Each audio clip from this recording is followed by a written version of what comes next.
Hay cientos de incidentes aterradores que han ocurrido en transmisiones de televisión, pero ¿cuáles son los más oscuros? ¿Y qué historia hay detrás de ellos? La televisora chilena, conocida como TVN, está transmitiendo este concurso llamado Calle 7, un programa en el cual un grupo de jóvenes deben hacer distintas pruebas con el fin de no ser eliminados, y así poder ganar el gran premio final. Este show era uno de los programas más exitosos del país, llegando a tener hasta 12 temporadas. Como podemos imaginar, no tenía nada fuera del ordinario. En aquel septiembre del 2011 sucedió lo siguiente. Complicar la prueba, JC León a los brazos, Katy Contreras también, y ayuda, en este caso... Por favor, quiero que paren la competencia. Quiero que paren la competencia, por favor. Nos acaba de llegar una información muy difícil de entregar. No habíamos querido decir nada antes de chequear bien lo que estaba sucediendo porque compromete a personajes del canal, a personas muy queridas, a un equipo del canal. A mitad del concurso, el conductor del programa, Jean-Philippe, detiene todo lo que está pasando. Pronto comienza a explicar que tiene una noticia de último momento. Pero, ¿qué fue lo que pasó? Un poco de contexto. Resulta que en 2010 hubo este gran terremoto en Chile, el cual devastó una gran parte del país. Como resultado de esto, se creó un movimiento dedicado a ayudar a las personas afectadas, conocido como Levantemos Chile. Bien, pues una de estas misiones se llevó a cabo la mañana del 12 de septiembre del 2011, cuando el equipo de televisión de un programa conocido como Buenos Días a Todos salió en un avión rumbo a la isla Robinson Crusoe. El objetivo de ese día sería visitar la isla, documentar los eventos que habían afectado al lugar luego del terremoto, y explicar lo que se estaba haciendo como parte del movimiento Levantemos Chile. Esta nota especial sería transmitida un par de días después, por el presentador Felipe Camiroaga y Roberto Bruce, dos de los personajes más importantes de la televisión chilena. Bueno, pues de hecho en este avión no iban solo estos dos hombres, sino también otros 18 miembros de la producción, y Felipe Cubillos, líder de Levantemos Chile. Ese día el vuelo tomaría casi 3 horas. Poco antes de despegar se les informó a todos que las condiciones meteorológicas no eran las ideales para volar. Todos estaban conscientes de esto, pero aún así decidieron asumir el riesgo y volar. Pero aproximadamente a las 5:30 de la tarde fue cuando por fin estaban a minutos de aterrizar en la isla. En este punto el capitán activa el equipo de aterrizaje y hace el primer intento, pero no lo logra. Esto por las ráfagas de viento que se volvían más violentas. Y no solo el clima era el problema, sino que además el combustible se les estaba terminando. Tenían apenas un par de minutos antes de que este se agotara. Al ver esto, el capitán se apresura, le da una segunda vuelta a la isla e intenta hacer un segundo aterrizaje, pero de nuevo falla. En este punto debían aterrizar ya porque apenas les quedaban unos segundos para seguir volando, así que el capitán comienza a descender e intenta aterrizar por tercera vez. Solo que mientras lo hace, una nueva ráfaga de viento comienza a descontrolar el avión. El capitán intenta hacer todo lo que puede para estabilizarlo, pero no es suficiente, y segundos después el avión desaparece en el mar. Bueno, pues horas después de esto fue cuando Jean-Philippe del programa Calle 7 comienza a dar esta noticia e informa sobre el suceso. Durante los siguientes días la investigación del incidente continuó. Las autoridades de Chile descubrían fragmentos del avión en el mar y cuerpos flotando sobre la superficie. La noticia de aquel día a mitad de este programa es considerada uno de los eventos más oscuros de la televisión, solo que la historia no acaba aquí. Poco a poco se descubrían más piezas de evidencia que las autoridades intentaban armar para saber qué había ocurrido con el avión. Pero la pista más oscura e inquietante de evidencia llegó después, cuando el equipo de buceo se metió a hacer las últimas maniobras de investigación. Dentro del avión, oculta entre todo el escombro, se encontró una cámara. Ahora, esta cámara contenía el registro de los últimos momentos de los tripulantes. En el video podemos ver al equipo de producción sin saber que están a tan solo unos minutos de... Es extraño describir lo que sentimos al ver esto, pero digamos que nos produce tristeza. Es decir, creo que el descubrimiento más oscuro de esta historia fue el siguiente. Este se obtuvo días después de extraer la tarjeta SD de aquella cámara. Esta última pista fue una serie de 6 fotos. Ninguna de estas parece tener sentido. Es como si hubieran sido tomadas por accidente. Pero si nos fijamos bien en esta última podemos ver esta ventana. En ella podemos ver que el agua está subiendo de nivel. La hora en que fue tomada fue un par de minutos luego de que el avión cayera al mar. Pero, ¿acaso hay otro incidente que pueda ser más siniestro que este? El siguiente evento es uno el cual considero de los más oscuros de esta lista. Oh man. Oh Jesus. Oh my gosh. Oh. Phoenix Tower, Skybox 10. El 27 de julio del 2007, a las 12:46 p.m., la programación local de Phoenix, Arizona, se interrumpe. Un reportaje de último momento empieza. En pantalla vemos una persecución. Luego nos dicen que esta camioneta color blanco había chocado con un auto de la policía. El oficial a bordo había intentado que este hombre se detuviera, pero de la nada comienza a darse la fuga. Como ocurre en estos casos, el oficial pidió refuerzos, y en solo un par de minutos llegaron al sitio junto con los helicópteros de un par de noticieros. En pantalla todos veían la persecución. El hombre de aquella camioneta había burlado varias veces a los oficiales, y poco después idearon un plan. El plan consistía en hacerlo girar en ciertas calles hasta llegar a un punto donde colocarían esta barrera de picos, para poder desinflar sus neumáticos. Poco después la policía pone en marcha el plan y para suerte de todos la camioneta cae en la trampa, así que al quedarse sin llantas se detiene. Segundos después vemos al hombre de la camioneta bajar, y lo que sucedería se convertiría en uno de los momentos más oscuros de la televisión. Well, he's taken off running. Okay, now it's a foot chase. Okay, now he's jumped into Now he's in another another vehicle. Okay, All right, they're doors closing open, in. please. Looks Okay. like they've. Oh, jeez. We're going to pull out. We don't know what has just happened right there. It looks like the police have closed in on him. We don't know what exactly has transpired between the police. Stay with ABC 15 News. We will bring you more information as we get it. Also, check our... Pero, ¿qué pasó aquí? En pantalla todos estaban atentos a lo que el hombre haría, pero de la nada vemos estática. Ahora, si vemos la cara de la reportera podemos observar que está confundida. Sabe que algo malo sucedió, pero luego de esto la televisora pone una pausa comercial dejando a todos confundidos. Y un par de minutos después es cuando la verdad se revela. Connie, are you back with us? Are you up there in News Hawk 5? I am, Mike, and I don't know what we had just happened at India Bend. He commandeered another car. Wait, I got a problem here. Oh, no, Connie, this is unbelievable. Find out, oh, this is miserable. This is unbelievable. Minutos antes, 2 helicópteros de diferentes estaciones de televisión habían salido para cubrir este suceso. En el primer helicóptero iban Craig Smith como piloto y el camarógrafo Rick Krolak, mientras que en el segundo el piloto Scott Bauerbank y el fotógrafo Jim Cox. Ahora, para tener un poco de contexto, en aquellos años tanto el piloto como el camarógrafo estaban a cargo de reportar lo que estaba sucediendo. Es decir, que a los pilotos se les ordenaba informar, y por nada del mundo podían distraerse. Algo que parece ilógico, ¿cierto? Pero bien, los 4 estaban atentos a esta persecución, cumplían con su trabajo, cuando sin darse cuenta llegaron a la misma zona. Poco a poco fueron acercándose, hasta que en un punto fue muy tarde. Un solo toque entre ambas naves fue suficiente para que perdieran el control, y cayeran en un par de segundos. Desafortunadamente nadie sobrevivió. Como dije, un evento de los más oscuros de la televisión.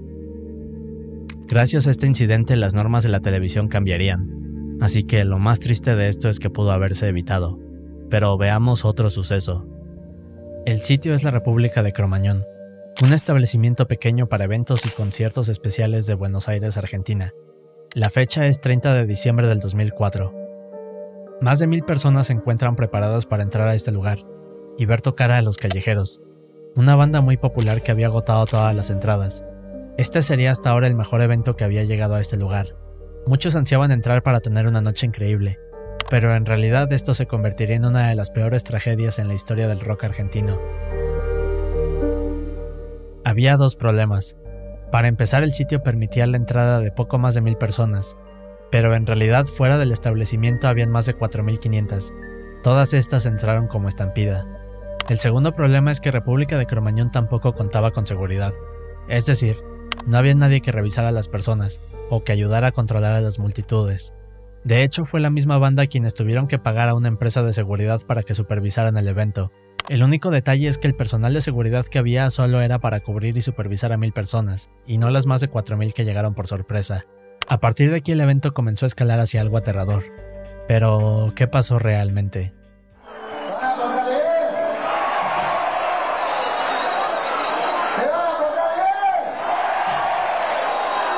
Varias de estas personas entre el público habían logrado pasar con bengalas y varios tipos de fuegos artificiales.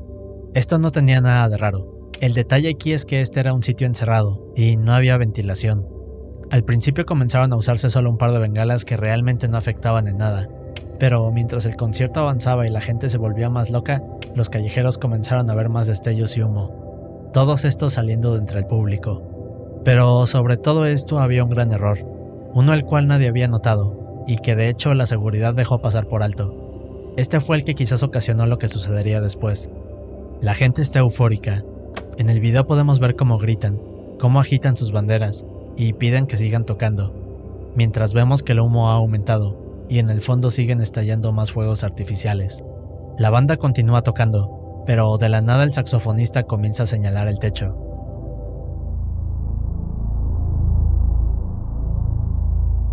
Pues resulta que unos segundos antes una persona entre el público había lanzado una bengala hacia el techo. Esta comenzó un pequeño incendio que por varios minutos nadie había notado. Sin haberse dado cuenta, este incendio había comenzado a producir un humo negro. Aquí es cuando la banda detiene el concierto.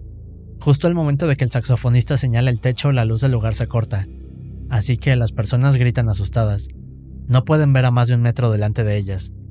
¿Y recuerdan que les dije que había un detalle muy importante que ni siquiera la seguridad había notado?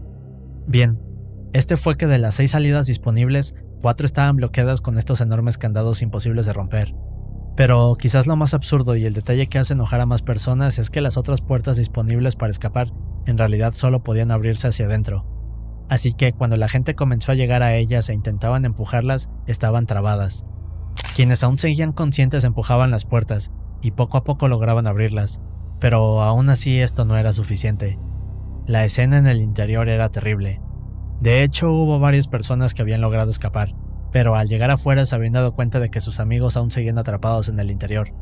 Así que decidieron regresar para intentar rescatar a todas las personas posibles, pero lamentablemente no volvieron a salir con vida del sitio.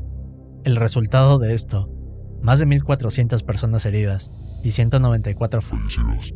Para muchos esto pudo ser evitado, pero ¿quién fue realmente el responsable de esto? Veamos otro caso perturbador. En 1983, Jeff Doucette, este hombre de 25 años, aparece en un noticiero en vivo, cuando de la nada ocurre algo inesperado. Pero, ¿qué sucedió aquí? Bien, retrocedamos unos meses. Jeff era este hombre apasionado de las artes marciales, que en 9º grado abandonó la escuela para dedicarse de lleno a este deporte. Tardó unos meses, pero luego de ahorrar un poco, Jeff pudo rentar un sitio donde instaló su escuela de artes marciales, llamada Dragón Negro. Este era un sitio dirigido a jóvenes y niños. Uno de estos chicos era Jody Plochet, un niño de 10 años de edad. Ahora, por unas semanas Jeff tuvo la oportunidad de acercarse a Jody. De hecho, no tardó mucho en que los padres del chico, llamados Gary y June, comenzaran a tener una relación más cercana. Digamos que Jeff había dejado de ser solo un maestro, y ahora era un amigo de la familia. De hecho, la relación de los padres de Jody con Jeff era tan buena que Gary en alguna ocasión trajo a la televisora para que Jeff promoviera su escuela de artes marciales. Esto porque Gary era camarógrafo de la televisora, y pidió que le hicieran este favor. Luego de este reportaje, la vida de Jeff se transformó por completo. Ahora era una celebridad local. No solo enseñaba artes marciales, sino que además era invitado a otros programas. Además, en las entrevistas a los alumnos de Jeff, estos siempre mencionaban que le tenían mucho aprecio. Decían cosas como, tenemos mejores modales, o admiramos mucho a Jeff, nos dice que tratemos a los adultos con respeto, y así lo hacemos. Así que con esto nos damos una idea de Jeff. Era una figura importante en la ciudad, y un gran modelo a seguir. Alguien en quien todos deberían confiar, ¿cierto? Bueno, hay un detalle. Pero, ¿de qué estamos hablando? Resulta que a medida que Jeff se acercaba a Jody, las cosas empeorarían. Y para marzo de 1983 la vida del chico daría un giro inesperado. YouTube no me permite explicarlo bien, pero digamos que Jeff abusaba de Jody sin que nadie lo supiera, De hecho, varios años después, cuando Jody se hizo adulto, mencionó que no había día en el que estos actos no se llevaran a cabo. Para hacerlo peor, los padres del chico se estaban divorciando, lo que hizo que no prestaran atención a las señales de alerta, y no ponían atención a su hijo. Jeff se había vuelto tan cercano a la familia que incluso llegaba a aconsejar a Gary y a June. Es algo difícil de digerir, pero ¿acaso esta historia se puede poner peor? Para 1984, Jeff ya era prácticamente un amigo íntimo de la familia. Una de estas ocasiones ocurrió en febrero. Un día Jeff llama a la puerta de la casa de los Plochet. Al otro lado June le abre. El maestro pronto comienza a explicar que hará un trabajo con su hermano donde instalarán una alfombra. Menciona que el sitio está tan solo un par de minutos, y que esto no tomará tanto tiempo. Así que le pide permiso a June de llevarse a Jody para mostrarle el trabajo. Esta no lo piensa y accede. Pero, como imaginamos, este fue el peor error que pudo cometer. En cuanto Jody sube al auto y pregunta qué es lo que harán, Jeff le contesta que estaba metido en problemas con la ley, y que lo mejor sería que ambos escaparan juntos a California. Poco después, Jeff le pinta el cabello de negro a Jody, y salen rumbo a California. Aquí se instalan en un hotel conocido como Seven Palms. Debido a que en esa época era muy raro ver a alguien con teléfono celular, June no podía hacer nada. Es decir, primero Jeff le había comentado que el trabajo tomaría más tiempo de lo esperado. Luego pasaban un par de horas y le volvió a hablar desde un teléfono público. Aquí le decía que se habían ido a otro sitio, y este ciclo siempre se repetía. Así que digamos que este solo le daba largas a June, hasta que fue muy tarde. Al final de todo habían pasado 4 días enteros en los que Jeff no regresaba. En este punto era más que obvio que esto se trataba de un secuestro. Así que los Plochet levantan un reporte, y la búsqueda comienza. Por suerte la investigación no tarda mucho y logran dar con Jeff. Pero en este punto Gary estaba furioso. Se sentía traicionado no solo porque desde un inicio había apoyado a Jeff, y prácticamente había impulsado su carrera en televisión, pero también porque le había dado la confianza de acercarse a su hijo. Un mes después del incidente, Jeff había estado encerrado. Estaba en espera de un juicio. Ahora, como Jeff aún seguía en California, tuvo que ser trasladado de regreso a Baton Rouge. Solo que hay un detalle. En realidad, Gary había estado muy atento a la fecha y hora en que Jeff llegaría a la ciudad, así que se puso a diseñar un plan. Cuando Jeff llega al aeropuerto, los noticieros locales están atentos para entrevistarlo. Pero si nos fijamos en el fondo de la transmisión, podemos ver a Gary, quien está vestido con gorra, lentes y simulando estar hablando por teléfono. Pero además, en la otra mano lleva una arma cargada. Y lo que sucede después es terrible. La televisión logró captar todo el evento. Luego de verlo, la ciudad entera no podía creer lo que había pasado. Gary fue atrapado por la policía y le dieron una sentencia de 7 años. Lo único que dijo fue que esta era la venganza por lo que le había hecho a su hijo. Sin duda uno de los momentos más oscuros de la televisión, pero el siguiente es uno que me deja pensando. El 29 de septiembre del 2016, a eso de las 7 a.m., la tercera línea del tren más concurrido de todo Estados Unidos sale de la estación. Esta línea es conocida como New Jersey Transit. El trayecto que haría sería desde la estación Spring Valley hacia el sur, a la estación Hoboken. Este recorrido toma alrededor de 1 hora, así que poco después de las 8 a.m., un aproximado de 250 pasajeros están a punto de llegar a su destino para comenzar a trabajar. 8:45 a.m. El tren está llegando a la estación. Está a punto de detenerse, pero el problema es que sucede algo siniestro. Segundos después, el tren impacta contra las barreras del final de la vía. Al interior del tren todo es caos. Decenas de pasajeros son proyectados de un lado a otro. El ruido de los vagones chocando entre sí es escalofriante, pero además las personas gritan desesperadas. Una escena bastante desgarradora. Esto apenas duró unos segundos, pero podemos imaginarnos lo terrible que fue experimentar esto. Al final de todo, el tren quedó colocado sobre una pared de la estación, y minutos después la zona fue declarada un sitio de desastre. El resultado de este incidente: 114 personas lastimadas y una muerte. En las noticias salían todas estas imágenes que mostraban el estado de la estación Hoboken. Pero, ¿qué pieza importante de esta historia podría revelar algo mucho más siniestro y misterioso? Regresamos un poco. al 28 de septiembre. La hora es 6:17 p.m.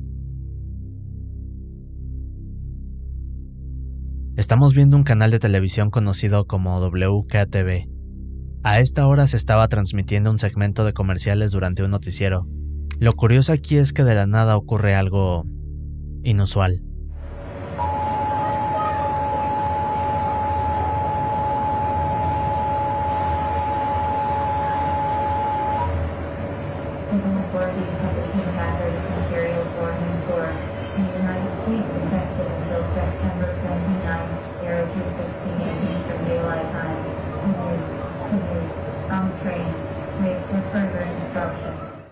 Lo que estamos viendo es que mientras el noticiero continúa, comienza a escucharse una señal de alerta nacional. Tanto la voz como el texto dicen que las autoridades civiles han emitido una señal de materiales peligrosos dentro de Estados Unidos. Y luego dan la fecha del 29 de septiembre. Pero lo más raro es lo que viene al final. El texto dice, ¿podrías? ¿Deberías? ¿En un tren? ¿Y qué quería decir esto? En medio de todo el caos y la confusión, la televisora comienza a publicar comunicados. En estos informa sobre aquel mensaje transmitido a las 6 p.m. Si estaban viendo nuestro noticiero de las 6 p.m, vieron un mensaje de material peligroso. No existe tal advertencia. Fue un error técnico. Horas después de esto, la televisora emitiría un segundo comunicado. Aquí dirían que esto fue una prueba automática que se transmitió por accidente. Ahora, no solo emitirían estos comunicados, sino que además la televisora le echaría la culpa a la FEMA, es decir, la Agencia Federal de Administración de Emergencias. WKTV aseguraba que esto no tenía importancia, que era solo un pequeño error, que no había por qué alarmarse. El único problema aquí es que en menos de 24 horas el incidente de la estación Hoboken ocurre. Para muchos, esta transmisión en realidad quería advertir algo. Es decir, esto era una gran coincidencia, ¿cierto? Bueno, pues aquí se vuelve más aterrador. Una vez más, WKTV emite un comunicado. Este menciona que en realidad la FEMA no había emitido ningún tipo de señal de alerta. Todo se trataba de un hackeo.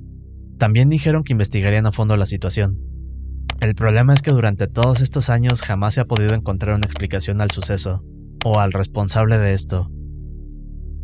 Es un momento oscuro de la televisión que al día de hoy no tiene una explicación. ¿Fue esto una coincidencia o algo más?